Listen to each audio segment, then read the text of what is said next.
You're listening to Sean Henry's Becoming, a podcast that focuses on the emotional journey of an entrepreneur from the thought of their business to the execution and beyond. I am your host, Sean Henry, a serial entrepreneur, speaker, real estate investor, landlord, 21-year retired Army veteran, and author of When the Bank Says No. I'm sitting down with entrepreneurs to talk about their processes and the lessons they've learned along the way. Fasten your seatbelts. The journey is rough, but rewarding.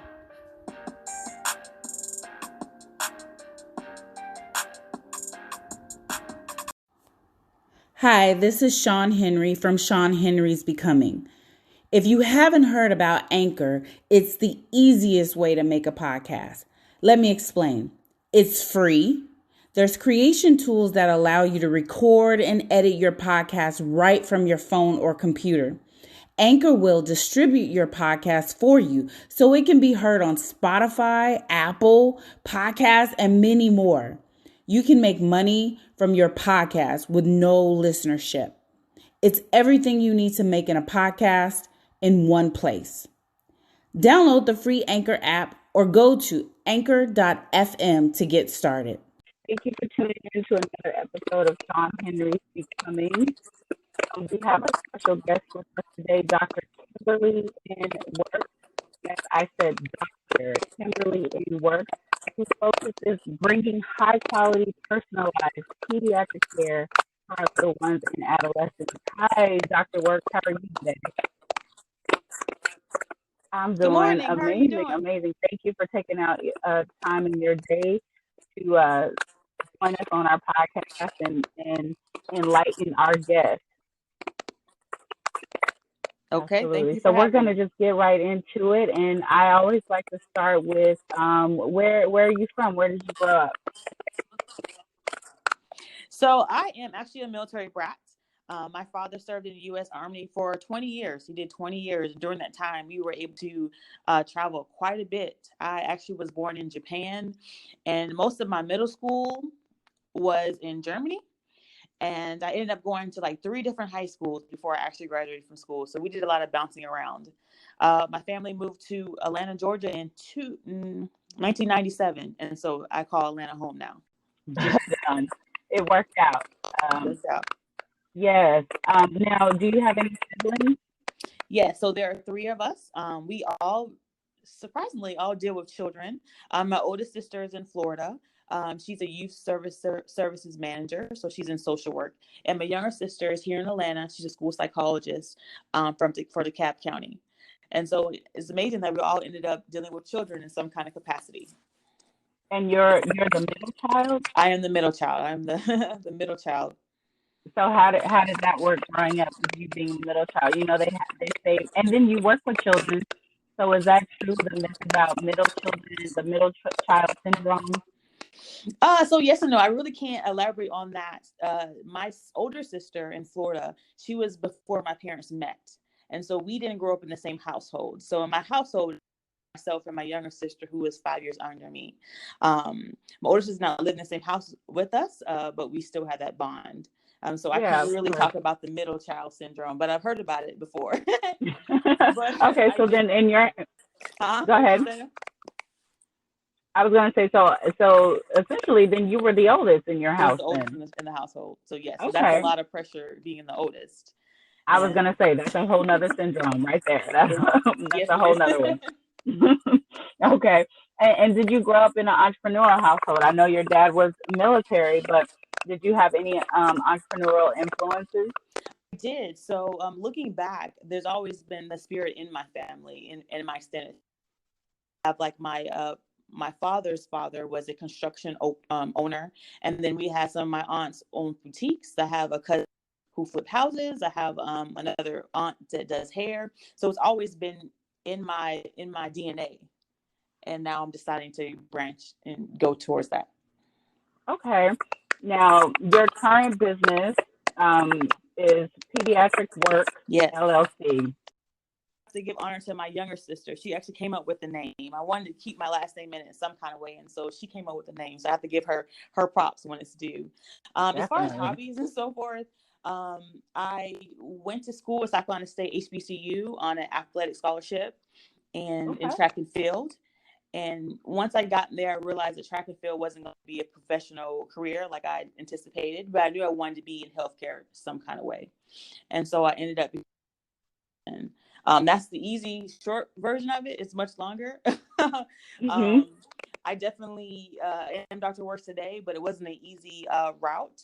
I suffered from or was diagnosed with dyslexia when I was younger.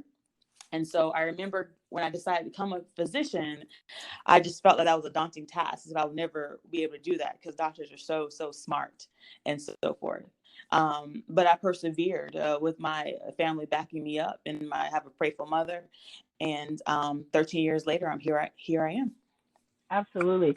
So can you touch a little bit on dyslexia and educate us a little bit more about that diagnosis? Absolutely. So dyslexia is essentially a learning disability, a reading disability, excuse me. It has nothing to do with a child's IQ. And so that's some of the things that we tend to forget just because someone's having issue with pronouncing words or reading. There's nothing wrong with their IQ. And so for me, growing up, and as I mentioned a lot, I went to a lot of different schools. And so my diagnosis was not given until I was much older, actually when I was in medical school, because of the fact that these children or these people are very, very intelligent. And so you may not notice that they're having problems reading. You may notice they're having problems reading. For instance, when I read out loud to this day, it's not fluid. So I remember, and it's making me think back, remembering, when you're younger and they would go around the room and everyone reads a paragraph and so forth. I remember the anxiety of that because of the fact that I didn't want to read it and didn't want to make a mistake and so forth. So I had different ways to take care of that. I remember one, I would always volunteer to go first. So if you read the first paragraph of whatever chapter you guys are reading growing up, it's usually the shortest. So I'd always volunteer first, and I read that paragraph first. And typically, once you volunteer, a teacher won't call on you again. And so I did things like that to hide my diagnosis because I was ashamed and have self-esteem issues, but did not really know that I actually had a medical issue. Okay, so I'm glad you're able to touch on that. Um, so you said that you weren't diagnosed until later on in your life. Much What later. is So, oh yeah, okay? I'm sorry. What is no no no? What are some things that what are some things that a parent can, or what are some signs that a parent can see or look out for in their children to see if they actually have dyslexia? Yeah, so one of the things you want to do, ideally you want to try to do this for their second or third grade, is if your child having problems with something, which may be simple, but something as their ABCs, seeing their ABCs, writing their ABCs, and pronouncing the sounds that go with those letters, that can give you a clue that may or may not be an issue. That's the main thing, quite honestly. I do want to stress this, and I'm sorry, because this is coming out of my heart. One of the things you want to encourage your children is to have them read to you and you read to them. And so, what we read at school isn't enough. And so when they come home, they need to continue to read at least 30 minutes a day, an hour a day, put the iPads down in these games because you need to focus on reading. I think statistically by third grade, you can tell the path of a child is going to go if they're doing well or not. Definitely encourage reading as much as you can. I Uh, I I agree with that. Go ahead. So that's one of my pet peeves when I have patients come in. What are you doing this summer? Nothing. Oh, so this summer you're going to how many books you're going to read for me? Because I remember now thinking back, you just made me think about this. My mother we didn't know why I had reading issues, but she did not know herself. She used to make me practice. So I remember during the summers, I had to read books and do book reports. And that sounds terrible to a child, but I definitely respect that now. And I definitely tell parents that that's something they need to work on. Because reading and math is very, very ideal. You need that for life skills. And so that's something that you need to go ahead and have them start practicing early. For myself, though, as I mentioned, I was able to kind of go under the radar because of the fact that I was able to get the grades, but people didn't know how long it took me to read whatever chapter it was at home. And so I was able to continue on, and I really didn't have problems, until graduate school, because graduate school was a volume I could not keep up with. And that's when I started, my tools that I had to help me get by wasn't helping anymore because of the volume. And then in medical school, I remember sitting in class and we were in neural, and they were talking about different things like dyslexia. And I remember talking to the professor after class. I said, "Hey, I think this is me." And he was said, "Sounds like it, but what are you going to do at this point?" Because there gets to a point where there's nothing that you can do. You just continue to maintain. So for parents out there, I definitely want to encourage them reading as much as they can, and listening to their child read, encouraging reading. And also remember, your children are going to mock what you do. So you need to do that as well. And then therefore, if there's any issues, you can pick it up early, and then they won't get picked up when they're much older like I was. Okay, and so if a parent, I like that. I have a 9-year-old nephew, and I have 3 nephews actually, but I have a 9-year-old nephew, and when he came to visit me, every time he comes to visit me, I'm like, okay, we're reading for 30 minutes. Yes. And just like you said, and I don't, depending on if he's struggling or not, because I don't want it to be a daunting task for him, I don't necessarily put a time limit on it. Depending on, I'll say, okay, well, we're going to read a couple of pages. And if he's struggling through those pages, and this was before he was 9, so about 4, if he was struggling through those pages, then we would just continue on with those pages until, we got through it. So we might only get through 1 or 2 pages. I would just go at his pace. If parents see that their child is struggling or have signs that could possibly be dyslexia, and they're struggling with reading, what are some things that they can do at the earlier stages? Because you mentioned that when you got to college and you realized that the professor was like, okay, so what do you want to do now? So it sounds like something just like everything else. If you catch it earlier on, then you can do something more effective about it. So what would you suggest parents do if they see these signs in their child? But I would suggest that they also become one of the teacher's best friends, right? Because you want to also talk to your teacher to make sure how he or she is doing in school. And then also the teacher can let you know if your child is above or not where they should be.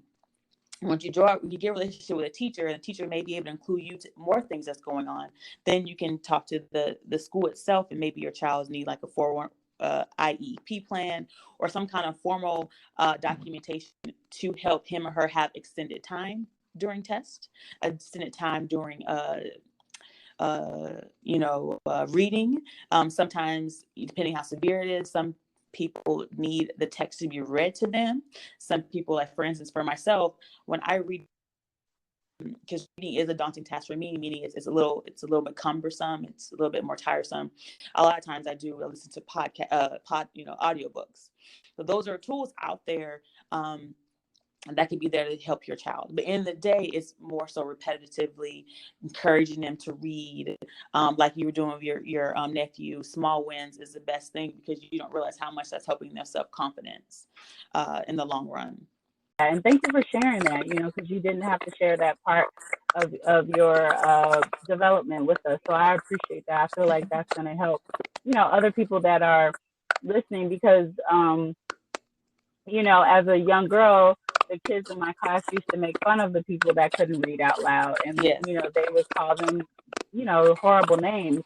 But they could have very well, to me, it just sounds like they just needed more practice. They need a little bit more help. And because of they could have had this not handicap, this is just challenge. This challenge. Yes, this challenge. You made me remember a time when I was a younger child, and I'm sorry because this is no, don't apologize.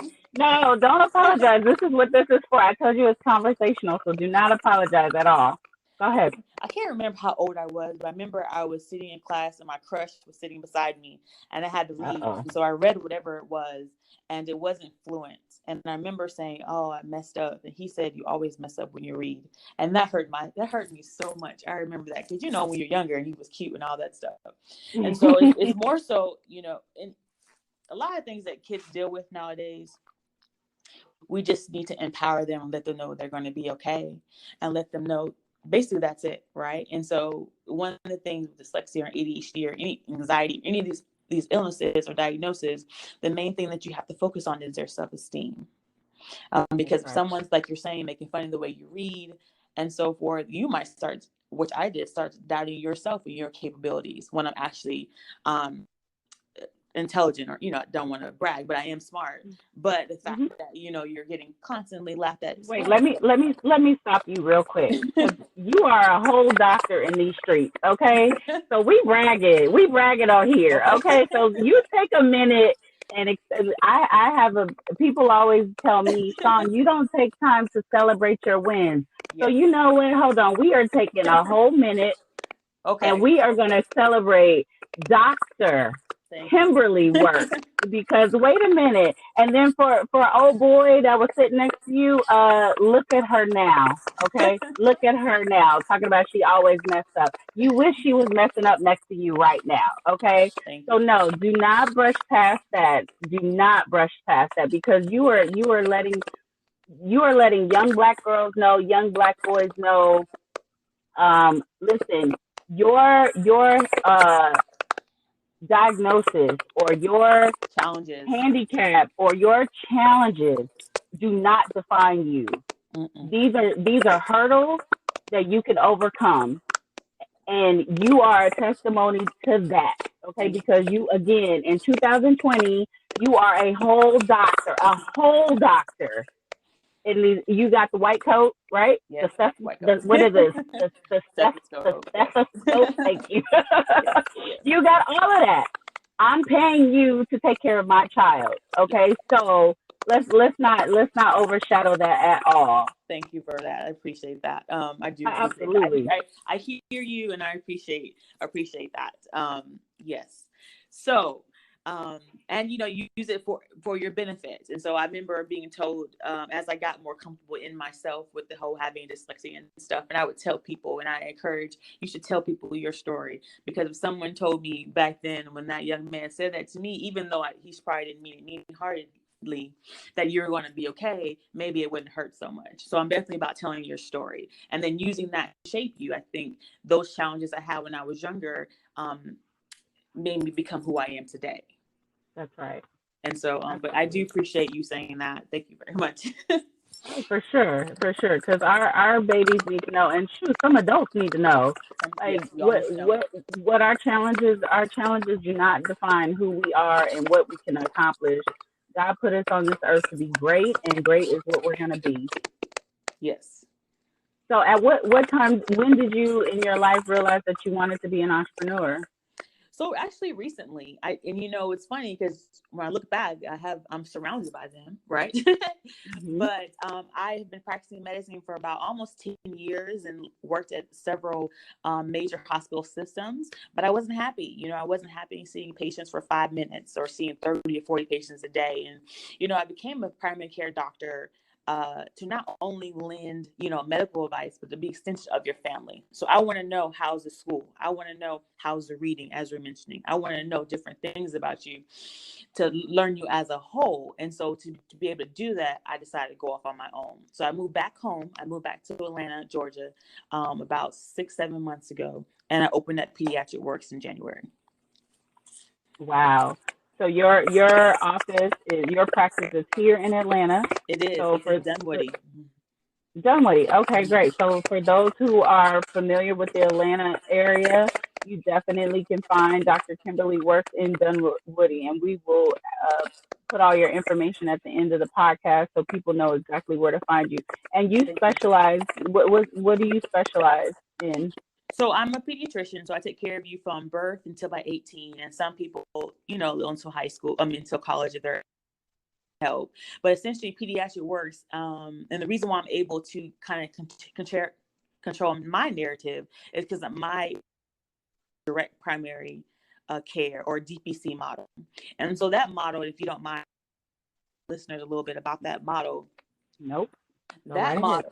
Okay, that model, and that makes me excited, actually. So that model, actually, I remember being in my old job, and I came across an article, and it was a physician who around 20 years ago started the DPC movement. And basically, he was frustrated that he was not being the best doctor he could be for his patients. And so DPC is, hold on, direct primary care. Okay, direct primary care is DPC. Okay, go ahead. And so right now, from 20 years ago, there's about 1,200 clinics throughout the U.S. There are, I want to say, 30 in Georgia itself. And then Pediatric Works, my clinic, is the first pediatric DPC office. And so what that means is I'll do all the normal stuff that a normal pediatrician does, sick visits, sports physicals, and so forth. But the DPC model lets me do a little bit more stuff. Like, for instance, I am going to do newborn home visits, because I've never been personally pregnant myself. Having a child and being discharged from the hospital and having to bundle up he or she up because of the weather outside to a doctor's appointment. I'd rather come to your home where you're comfortable, those visits there. So I'm doing home visits. I will be dispensing medications in my office, and those medications at wholesale. So for instance, you were coming to the office and let's say you have strep and you need antibiotics and you feel like crap. Instead of then you going to stand in the pharmacy, I can give you those medications, and we can start those medications with your child before you leave. I'm really excited about that. You'll have direct access to me. And so DPC is a modern twist to old-fashioned medicine, meaning you will be able to call me on my phone, email or text me, or even do web chat. Right? Because sometimes it's just a quick question and you don't want to take off work to bring your child and say, Dr. Works, let me show you this rash. And you can send me a picture and we can talk about it. That is ideal. And then, I would also have same day or next day appointments. Essentially, a DPC is just a retainer for having your physician on the retainer, and it's based on a monthly age-based fee. And so that's the model. I more leeway, and I'm going to actually know my patients and know how school is going. And so I'm very excited about that. God put that article on my desk that one day, and then a year later I'm actually living this new dream that I didn't know I actually had. So I'm very excited about that. Well, I'm excited for you. I feel like we start out with one vision and then things evolve, Yes. Now let me ask you, because I'm always confused about pediatricians. Okay, so you said from baby to college. So what is the age? Obviously, baby is newborn. What age does this stop? Because I have an 18-year-old. Would he see a pediatrician? So it depends. So it depends on the practice. So since he's 18 years old, he can still continue to see his pediatrician, and she might let him go at this point. Or it could be a guy, he or she might let him go. So every pediatrician is different. He could be 18 years old and might help a little bit. You can, because some patients, for instance, have, they're nice and healthy, no issues, but they need their asthma medication or something like that, and they're well controlled. And so you might see them every year or every 6 months. It depends on the pediatrician. Some pediatricians will see more longer. Most of the time, though, if your child's seen a pediatrician, they'll probably tell you to go see a family medicine or internal medicine doctor. But if you've already been with a pediatrician during this time, he or she may continue to have you stay with them. So when are you too old to go see a pediatrician? I would say once you turn 18, you're too old to go to a pediatrician if you have not already been with that same pediatrician. Because at that point, we want you to go ahead and doctor or internal medicine doctor, because now you're having more adult problems, let's say. Right. Because I think we or at least I do, I put pediatricians with babies, and I'm like, okay, now you're like a full-blown adult, Yes. Let's not see the pediatrician anymore. and that might be a little embarrassing too. The pediatrician has seen you literally from birth, and now you're grown, and it's like, I don't want my pediatrician to really be seeing me like this, you know? But you have a bond. But you have a bond with that person. So Very that person, true. you've had them all that time. You know, Dr. Works. Dr. Works. I know you. You know me because I've had you forever. You're and more then of now a friend. they're more a friend, extended family. So Mm-hmm. then it might be hard for the pediatrician at that time to let you go. That's true At too. that point, because I've seen you grow up, and so that's one of the greatest joys of being, is to see them grow up, to see the child grow up, to see the parent grow up.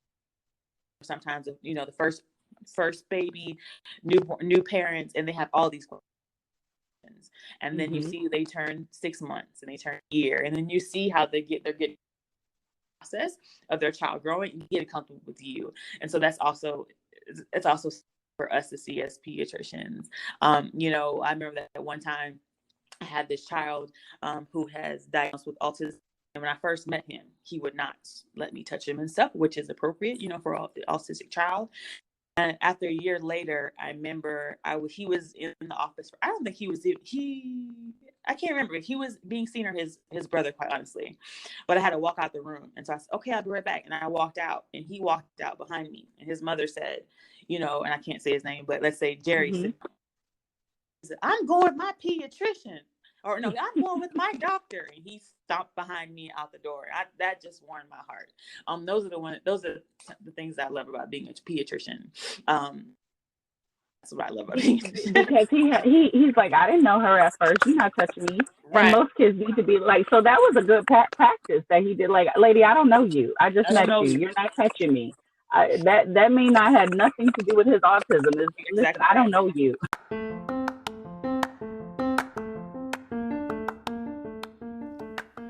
When the bank says no, Airbnb hosting without owning the property. Read how one woman took a bank's rejection for financing and turned it into a lucrative Airbnb business without owning the property. Sean shares her step-by-step process from picking her niche market to furniture purchases, all which led her to achieving superhost status in her first 30 days of hosting with Airbnb. Learn how she made almost $20,000 in less than 7 months while still maintaining her full-time job. New hosts are often unsure of what they need to do, making Airbnb harder than it has to be. Follow her story of determination and perseverance and learn how you can implement her practices in any of your entrepreneurial endeavors. Go to www.seanhenry.com. That's www.SHUNHENRY to order your copy of When the Bank Says No, Airbnb hosting without owning the property.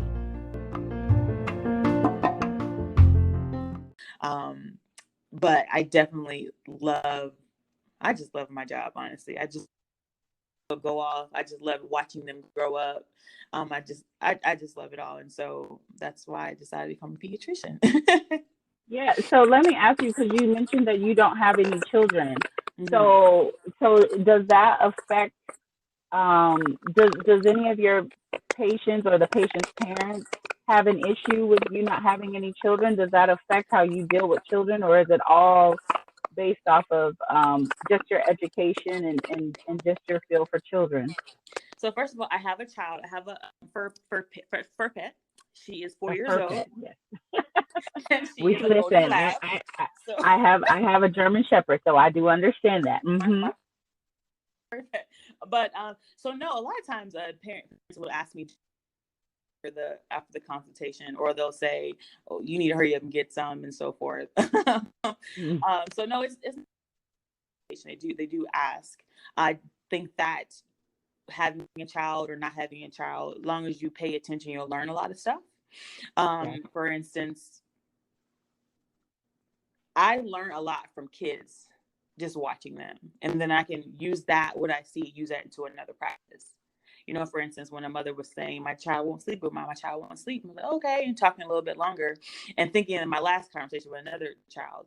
So when she wakes up, what do? You know what I mean? Well, I go see her. Because she's training you. You know what I mean? So I take every situation. She's trained you, right? She knows that, yep, I can sleep through a night, but if I cry right now, mama will come in here and see me. So that's what I'm going to do. And so she trained you, and that's what you're going to do. And so, no, you're not going to sleep because she wants you to be there. And so I learn from I try to learn from every conversation and every parent. And so, just because, even though you're thinking I'm teaching you, you're actually teaching me. And I want to definitely relay that. And even questions that patients ask me, there might be something I didn't think of before. And so it challenges me. Oh, I never thought about it before. Let me, all right, here we go. Let me research it and so forth. And so not having children, not human children, isn't a hindrance or not, because I'm using the experiences I have with my kids. And sorry, when I say my kids, I usually call my patients my kids. So please bear with me if there's any kind of confusion with that. So I learn from all of my kids, even though I don't physically have children myself. Yeah, no, I definitely understand it. And that's good. The parents I like your personal touch with that, because it's like, okay, this isn't a cookie cutter situation. Mm-hmm. So, you saw little Johnny, at 10 o'clock, and you gave him, I'm gonna say prescription. You gave him this regimen, and then you see little Susie at 12 o'clock, and you're giving her the same prescription. It's like, wait a minute, little Susie's situation is different from little Johnny. So I like the fact that you're taking it case by case, and basically assisting each one based off of what they are going through. But you are using elements from previous conversations with previous patients to help the other patients. So I really do like that. And also, it's also the parents too, because you reminded me of a situation. I had this mom who I was very comfortable with, was coming in because her child had a cold, and this is a very, very experienced mom, and so she was very concerned about the cold, and it was it's uncharacteristic of her. And so I remember, my room before was a simple cold, and we talked about it, but this patient was a little different. And so I said, okay, what's going on? Let's talk. And she sat down, and then she started crying that it wasn't even the cold itself, that she was about to be evicted, her and her family. And so, everyone's not cookie cutter. So yes, he hears for a cold, but that wasn't the real issue. You know what I mean? The issue is they're about to be evicted out of their household for whatever reason. So we had to help them with that. So yes. Okay, so she came to you for that assistance, not because her son had a cold or her child had a cold. So I think she was stressed in general, and needed someone to talk to. The mom. I don't think she realized that, and she was coming in on her child, who looked great, by the way, for a runny nose, and so I knew that wasn't her. That wasn't her, because something like this she would not have came in for. I was like, okay, let me slow down and let's talk. Because me sitting there telling her normal saline and telling all the other stuff, that's not the root issue. The root issue is she was about to evict it out of her house. But that wasn't the root issue, because I knew that mom. And so that's what direct primary care, I'm actually going to know you more so. And so I'll know this is what this is not something that you freak out about. What's going on with you? And so, and that's taking care of the child as a whole, right? Because if mommy's not right or daddy's not right, then I'm not going to be right. That's very true. And I like that. I love the personal care that you're offering. You're actually having therapy sessions with the parents too, but I like that, because I have a primary care doctor, and I'm not very pleased with her. It's like, as soon as I go in, and if I tell her I have a headache, she's like, oh, well, you just need to sleep more. And if I tell her, well, I'm not sleeping, she's like, oh, well, you need vitamin D. And I'm like, well, lady, it's February, and there's not a lot of sun happening out here. So what I'm supposed to do? And it's, and she'll throw pills at me, and I don't like that. Even though they're vitamins, but I don't like taking a bunch of pills. Right. And I feel, and I don't feel like there's a personal relationship, with her. She's constantly looking at her computer screen. And so she'll ask me a question, and she's looking at her computer screen, and I'm like, are you even talking to me? And that's healthcare right now as we know it. And so changing much, and it's not your physician's fault. She has a lot of unfortunately strains behind the scenes that no one sees, and so I was there. Okay, what's going on? All right. Oh, have a good day. And then as you walk out the door, hey, by the way, the real issue is, usually the second thing they normally tell you. But, the current healthcare system, that's why, DPCs, direct primary care, and like concierge medicine, which is another alternative healthcare system, is starting to gain popularity with physicians, because we're actually as tired as you are.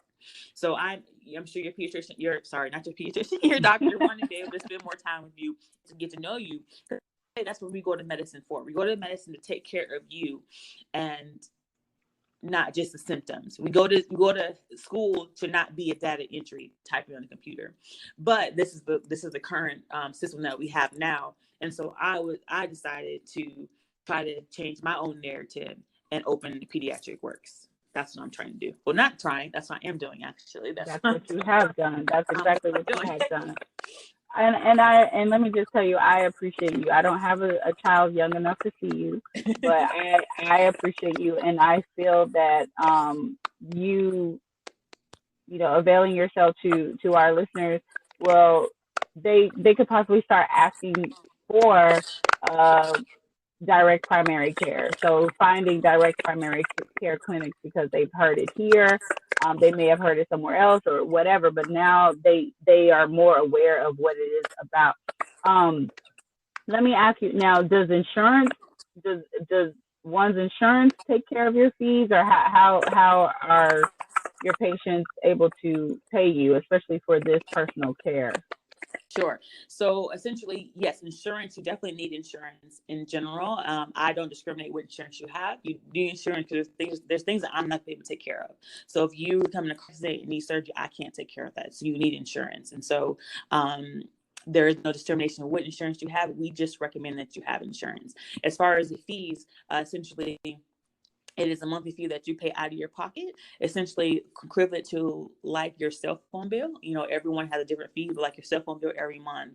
We try to make it very, very affordable. Some places, they can use their health savings accounts and so forth.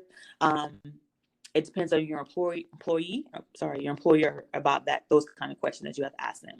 But it's a monthly fee, typically like another cell phone bill or, a gym membership and so forth, to have intimate relationship with me or whoever GPC doctor that. Then I can have more conversations like, Miss Smith, that's not name, Miss Smith, I know that your child is okay. What's going on with you? Because at that point I knew her after a couple years of working with her. If that makes sense. Yeah, of course it does. Okay, so that's about self-care. Yes. Which Okay. we all need to do, even myself. We always tend to forget ourselves, as an adult and as parents. We always forget that if we're good, then our kids are going to be good. So, I have a parent, who like, Dr. Works, I can't take care of me because I'm worried about him. It's like, well, him meaning her child. Well, if you're not okay, he's not going to be okay. So take that 5 minutes, and I'm not saying much, 5 minutes to go in your room, close the door, and take deep breathing. Just do small little things for yourself so you will be clear and you can take care of your child. And that's something that we all need to do, even myself. And so I'm doing yoga myself and meditating and so forth, and taking breaks throughout the day to make myself nice and whole and healthy so I can continue on with my patient, or you continue on with your child. I was going to mention that to put them to bed early. So I remember I've had patients whose the child go to bed when they go to bed, like at 12. Like, no, you need your me time for yourself. Have a glass of wine. You need your me time with your husband or your wife or significant other. Put them to bed. And so that makes me so excited that you say that. So a constant bedtime, whatever it is, because you need an hour to yourself or your spouse, because you need to strengthen that unit so you can take care of them. So that made me really excited that you said that, actually, because kids need structure. And so you putting your child to bed at 7:30 not only benefited you, but benefited him, because he's able to focus in school the next day. He wasn't up until 1 o'clock in the morning like some of my patients. And then you can't expect them to go to school and function. You just can't. That you're setting them up for failure, in my opinion. And everyone, no matter how old you are, sound night's sleep so you can conquer the day and structure. So everything that you're saying, I totally agree with. Totally. And it's no different than when you're an adult and you stay up late at night and then have to get up early the next day to go to work or go to school. You're exhausted. So it's the same as the child. I don't know why we think our kids are different just because they have a heck of a lot more energy than we do. They're no different. They're no different. And so that not a good sleeping pattern makes them tired in school, makes them less able to keep their impulsive down, and out in school because they're tired, or they're behind in their reading or their math because they're tired. So yes, we're doing a disservice for not having a consistent bedtime for our children. Like you said, like a routine. Okay, we eat dinner, we, do homework, whatever it is. We talk, we read a little bit, read a book. Okay, take a bath. Everyone needs structure, even adults. So everything that you said makes me so excited about it. Good. So listen, you most people listen to if they hear it from someone else. So you by all means feel free to, if you tell your patients this and you say, well, you know what, you don't have to hear me. Shawn said it on the podcast. So send them over to our podcast. And be consistent. Sometimes we do a disservice to our consistent. We're like, well, you said 8 o'clock last time, but you weren't, you know what I mean? And you get mad. You're like, well, you need to be consistent. This is what we're going to do, and every single day, no matter what. And then they will conform to it. And some parents have busy schedules. My child played sports. My sister's son played sports. So it was, okay, you have, football practice or whatever that's going a little late, but just know as soon as we get home, you're taking a bath. Like you have to create that system for that day. So if we're going to do homework prior to football practice, okay, fine, then we're going to have, like, you have to create that routine for that event, so that you don't continue to throw it off and become inconsistent, like you said. Correct. Okay. So Pediatric Works was incorporated in January 2019. So you're right at a year or a little over a year incorporating, and you are a solopreneur is what I like to call us. Yes. Do you have any is your vision to have more pediatricians under you or working alongside of you in Pediatric Work? So yes, so my vision is also, so in my family, we also have physical therapists, occupational therapists, counselors. I would like to add them with Pediatric Works. I want it to be like the one-stop shop for things for your children. That is my ultimate goal. And also have maybe one or two locations, perhaps, but that's in the future. But I definitely want to be able to, let's say there's an issue with anxiety, let's say, then you can go, you can make an appointment in the same office with our counselor. So that is my ultimate goal, just have a family run business eventually, which makes me excited. So that's my plan. Yeah, I love that, because we don't like having to go from here to there to, Everything. So that's definitely. So we're looking forward to that works facility for sure. That sounds good. Works enterprise. There you go. Listen, we speaking things into existence in 2020. This is we walking into our purpose on this podcast. Now, are you a full-time entrepreneur? I am full-time, but obviously, as I do work in hospitals on the weekends for right now. So I have a hospital job that I do on the weekends, and then I will have that's my main bread and butter at this point. Okay, so that's funding our Works Enterprise. That's Works Enterprise, yes. Definitely. Okay, So many boast about their gross profits and without discussing the cost to run their business and the overhead.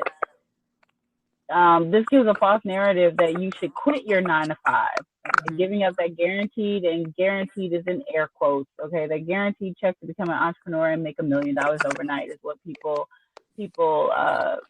put out there. What's your take on that? The growth narrative report. So I think that's misleading, right? Because I can give you the growth sales, but not tell you how much I'm in debt or how much my overhead is. I think that's an injustice to people, because if you have someone who's interested in going into this path, which isn't easy, but whatever everything that is meaningful is not going to be easy. You need to be very transparent with them. So if you feel comfortable letting them know how much my overhead is, how much, let's say, I'm in debt with different kind of loans, so you can give someone a few picture, and also it makes them trust you. So if you come to me and I've met entrepreneurs and tell me, oh, I bring home so and so a month, that's nice, but that's only part of it. And so for me to trust you and to believe in you, I need transparency. Mm-hmm. And it's not for everyone. 9 to 5 might be better for your family. 9 to 5 might help you be able to get home and take care of your kids at night. So long as someone can take care of their family and their needs, I think that's the main thing that we should always be striving for. Absolutely. Let me ask you something. So as a child, I wanted to be Claire Huxtable because I loved her. She was an attorney. I got the gift of gab, so that's what I wanted to be. And then we all know Heathcliff Huxtable was a doctor. So growing up, it's always be a lawyer or a doctor. Right. You hear, oh, they have to spend many, many years in school, so more than just the 4 years of school. And then it's like, it was become a doctor or a lawyer and you make a lot of money. Yes, Okay. that is the narrative. Okay, yeah, that is the narrative. Okay, become a lawyer, doctor, make a lot of money. They don't tell you about the many years of education that you have to have, which I'm very grateful for, and the debt that comes with that. Like if you have student loans or things of that nature. Do you mind touching on that a little bit? So the narrative is you come out of school and you're now a 6-figure earner because you're a doctor. Right. So it's kind of like the question that you asked earlier about only giving the gross income or the gross salary. We tell you you're going to be graduating, you'll be a doctor and, make all this money, but, it's a long time. I went to college, South Carolina State. I did internships at the Landing VA Hospital. I went to University of Louisville for grad school. I went to med school in Grenada. I trained in New Jersey. So it's a long battle. They don't tell you about all the standardized tests that you have to take throughout. Remember, I'm dyslexic, so some of those weren't the easiest times in my life. They don't tell you about not sleeping for 2 days because you're studying or you're on your clinical rotation. There's a lot of things that we don't tell people. Again, if I had to do it again, I would still do it, become a pediatrician. But it's a huge sacrifice. You're sacrificing your 20s. So instead of turning out with your friends in the club, you are studying for a test. While some of your friends are not saying some of your friends are getting married and having children. A lot of times we are not, because we're still to graduate. Not saying some of us don't get married and have children in medical, but a lot of us don't. It's delayed. Everything's delayed, right? And then you come out with this huge debt with a whole lot of zeros in it to become the person that you strive to be. And so, again, I would, looking back, and it took like 13 years, all this schooling and stuff, and sleepless nights and not sleeping and crying and all this other stuff. I would do it again. But we need to tell people that. So we need to tell the rising medical student, you want to do this? That's great. But let's talk about reality. To let you know that when you make this decision, I want you to be informed fully. Right, so that you can make the best decision for yourself. I completely agree. Yeah, because they do make it real sexy. And my thing was, I'm like, I couldn't even get through biology, so I know I don't even like going to hospitals. I don't like I don't like seeing people sad or sick, or I can't deal with blood. I can't. So I'm like, my grandmother wanted me to be a nurse. I was like, yeah, that's not for me. Not Not for for me you. at all. And you made an informed decision, and that's fine. Absolutely. And not based off of how long you were in school. Listen, I have two associates. It took me 4 years to get two-year degrees. Right. Nothing Okay, so wrong with it. that's, You got it. You got it. girl, listen, that's a whole nother soap opera with that one. But yeah, that's a whole nother soap opera. But anyway, it was I was poorly informed. Let me just say that. But so what is the most rewarding part of entrepreneurship? The most rewarding part is learning. I'm learning so much stuff.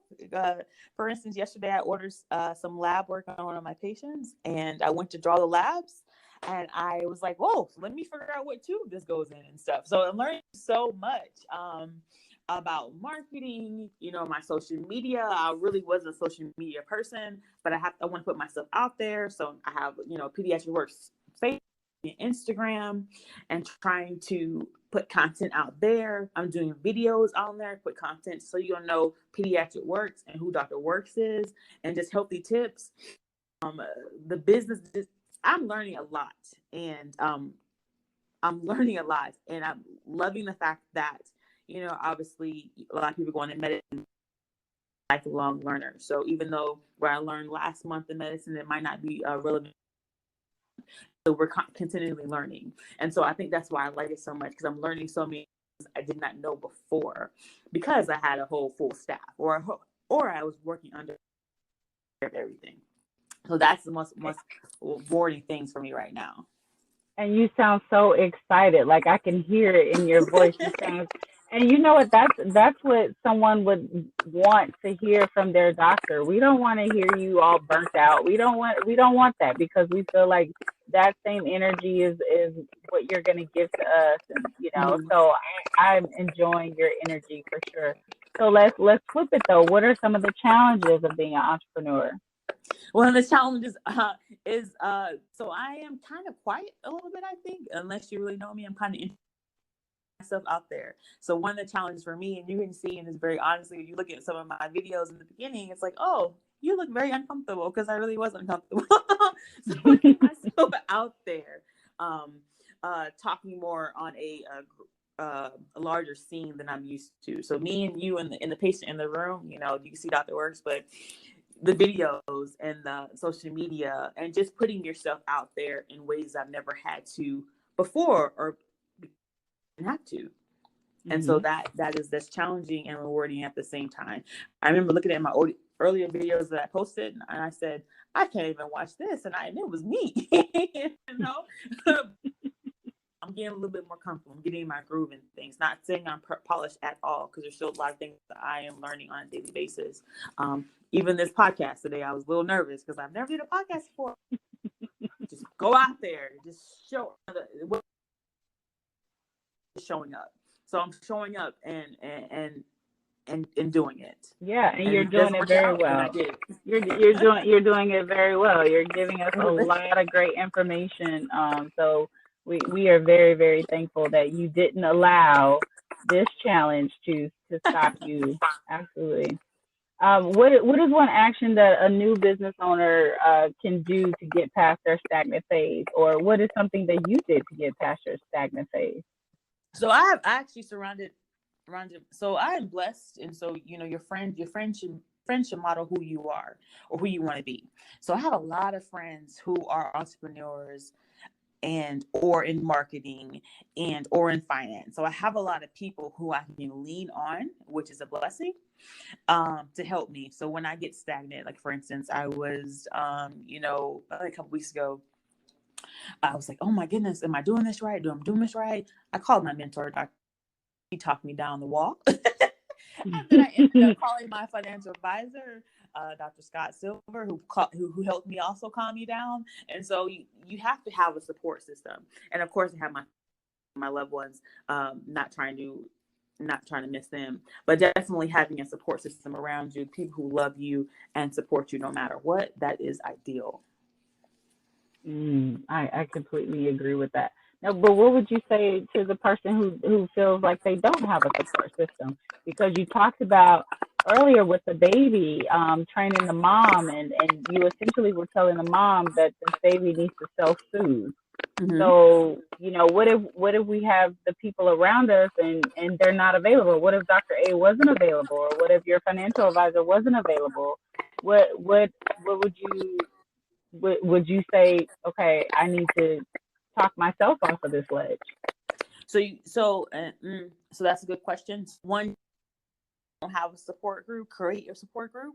And so what that means is, for instance, for our parents, there's a lot of groups out there that you can get involved in, or like a daycare, your teacher, your child's teacher, try to make that support group. And then, but ultimately, it depends on, at the end of the day, your support group is ideal, but it also depends on yourself and working on your own self-confidence. And so no matter how confident you feel in yourself, there are going to be times where you have to lean on other people. But I think the main thing is working on your own self-confidence, make yourself strong. And then therefore, when you have those days that no one is there with you, all right, Kim, you tripping, let's go. You know what I mean? Or it'll be all right, let's go. Because at the end of the day, you have to be able to lean on yourself, lean on first, alongside of people that support you. Yes. Because you're the one that's going to have to do it at the end. That's right. Dr. A can tell me all this good stuff all day long, and if I'm just like, oh, okay, yeah. But if I don't take the initiative, so in the day, it's you, it's what you want. But it's your alongside of all these wonderful people that God blessed you in your life, or that you're going to put in your life, help put in your life. That's right. I love that. So our last question of our interview with Sean Henry's Becoming is, are entrepreneurs born or made? Oh, that's a good question. I don't know, because, as I mentioned, I had a lot of people in my family that were already entrepreneurs. I think it just took me a long time to realize that's what I'm supposed to be doing. Or God did, like, listen, here's this article because you ain't got it. Here's your sign. Here's your sign. Because I remember, when I graduated from residency, another physician asked me, to open my own business. And I was like, nah, I'm about to go work for this hospital system, get this check. You know what I mean? That was my main side. But then now, I think it's always been there. It's always been there. I just needed probing a little bit. So I needed to work as an employee to figure out this is really not for me. So it's always been there. So that's kind of a hard question for me to ask. I'm sorry. At least for myself. No. Yeah, for sure. But you said it's always been there. But you had, so you had to experience some things to realize, yeah, this ain't gonna work. Like, we gotta switch this and do something else. Okay. In our last segment, Growing Our Tribe, we shout out another small Black-owned business, as well as a book that has helped us in growing our minds, which in turn grows our business. What Black-owned business would you like to share your spotlight with today? Area Psychiatric and Counseling Services. It's in Tifton, Georgia. The owners, or the CEO, Angie and James Nixon, they're my close friends. They're in my tribe. And they've helped me to become the person who I am, because those are one of those people that I call when I need assistance. So they have a counseling center in Tifton, Georgia. They've been open for maybe 3 or 4 years and doing great things in the community.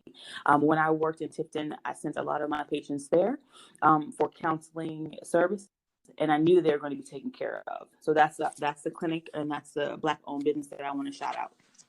Okay, so how do we find them? Oh, you can find them. I'm sorry. Their phone number is 229-339-3721. They're on 223 East 2nd Street, Suite B in Tifton, Georgia, 31974. And their website is www.tiffarea.com. And Tiff area is TIFTAREA. Yes, correct. Thank you. Okay.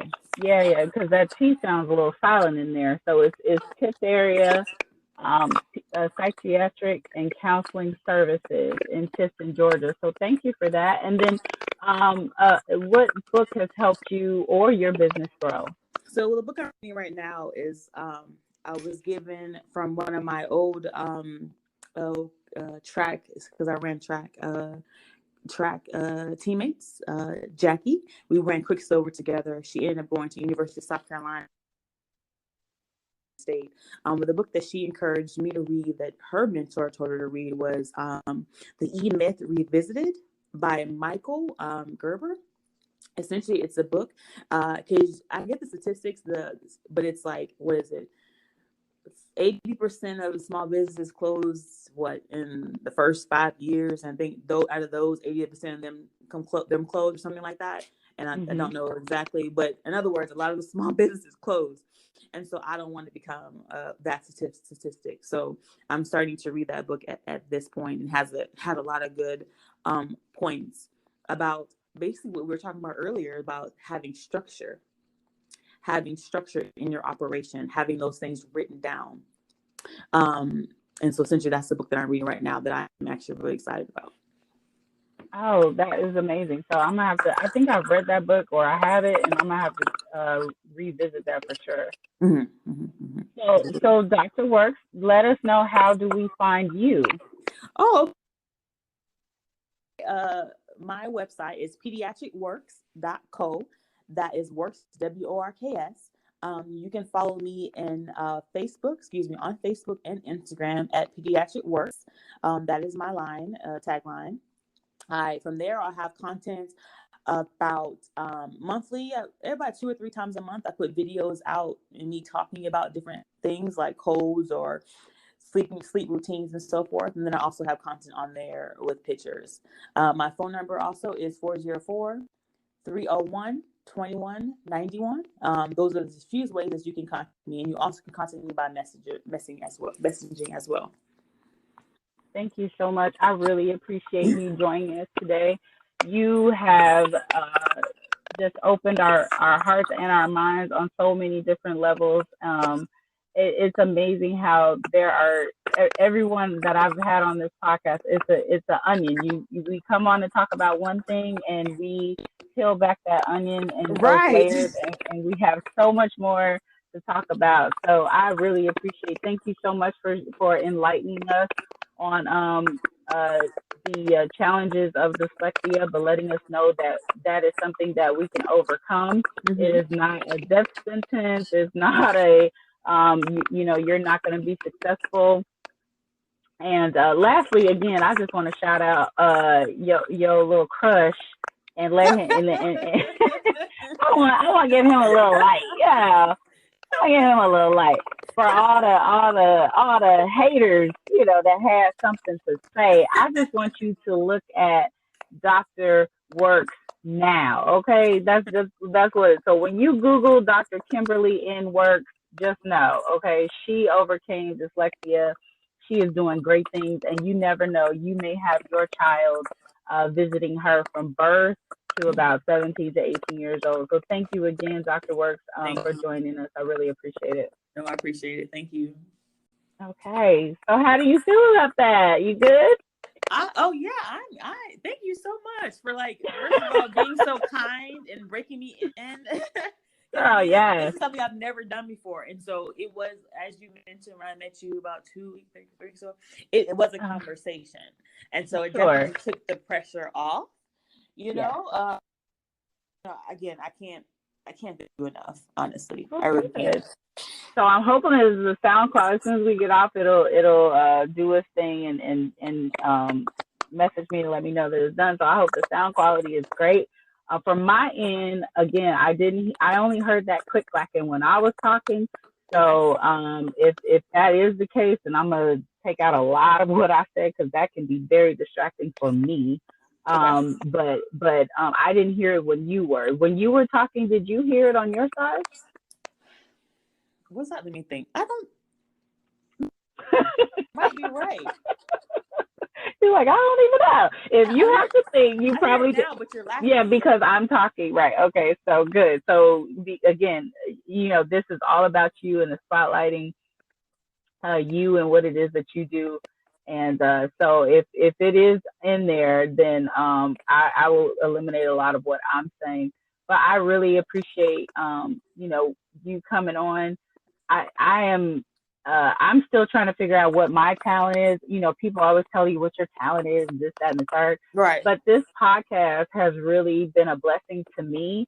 I love talking to people. I have the gift of gab. Ever since I was a little girl, my mom was always like, somebody gonna snatch your little ass up because you talk to everybody. But I love talking to people. And then, like I said, I send people these questions. They're very generic questions, but along the lines of, to get the conversation going. And I'm so blessed that people have felt comfortable with sharing, things with me or sharing, not just with me, being open to share things like you said, your dyslexia. I feel like when we're dealing with our own personal self-esteem, we do have to go. There's still a raw or spot, like a sore or Right. sore spot. So you having to even think about the little boy, saying whatever dumb stuff he said, or or how you feel. I think you still feel those emotions. Like you said, when I was a young girl, you still feel those things, even though you have overcame that challenge. You still feel that. So I really do appreciate that. And like I said, this podcast has been a blessing to me because people have. I did an interview yesterday, and she shared that she grew up in an abusive household. I did an interview a couple of days ago with a DJ, and I don't even know how much of we talked about her being a DJ as opposed to just wellness that we talked about. But she talked about the death of her father, and then another guy talked about, and he has a Moby chef business. He talked about committing suicide. So it's like we're touching or wanting to. He didn't because we were talking, but wanting to. Yeah. Like, let's clear that up. Wanting to commit suicide. I was like, oh wow, wait a minute, he's still here. Right. Right. But I mean, it was so, you get to talk about so much, and there's so many things that we are not touching on, just in general, in our day-to-days, that people are like, oh wow. So I feel like somebody can look at you, they can see this is a beautiful woman. She is successful in her own practice. She's successful in the hospitals that she's working with. She's got healthy clients. But yes, at some point she did have this challenge with dyslexia, but look at her now. So I am very, very honored that you wanted to share that with us and with me and my listeners. So I really do appreciate that. Thank you for making me feel comfortable, because I didn't know where that was going. I was like, oh, okay, you going there talking about your old crush? I'm like, where did I haven't thought about that in years? Like, where did that come from? Right. You know what I mean? Yeah, you're like, oh, we definitely edited this out. Huh? I said, you're like, we definitely edited this out. No, you can leave it. I'm cool with that. I mean, that's real life, though, right? Like, no, I'm saying, like, when we first started, you were like, oh, this will be something we edited out. oh, Like, right. yeah. Because I didn't know. Like, I don't know where this gonna go, but just in case. Yes, but I or something. No, I didn't know. Like, I don't know what. Yeah, but I really do appreciate it. So thank you for sharing your time with me. I am gonna let you go, and once I get it edited, I will send it to you, and you just let me know if you're able to hear it. If not, I'll figure out how to send it to you so that you can. Even if I have to, what I can do is publish it and take it down. So I can do that. So okay. if you're unable to hear it before I publish it, I will publish it for you to hear it. And then once you tell me you hear it, and if you're fine with it, or if there's any changes you want to make, then I can take it down and republish it. Okay. But thank you again, Kimberly. I really appreciate it. Thank you very much. You have a blessed one. Okay, you too. Bye-bye. Bye-bye. Manifestation says, I ask for what I want. I command what I want. I send it out into the universe, and I, without a doubt in my faith and my belief, wait for it to come back to me. I don't look for my blessings. I send the energy out to go get it, and it comes back to find me. Michi X. Till next time, this has been an episode of Sean Henry's Becoming.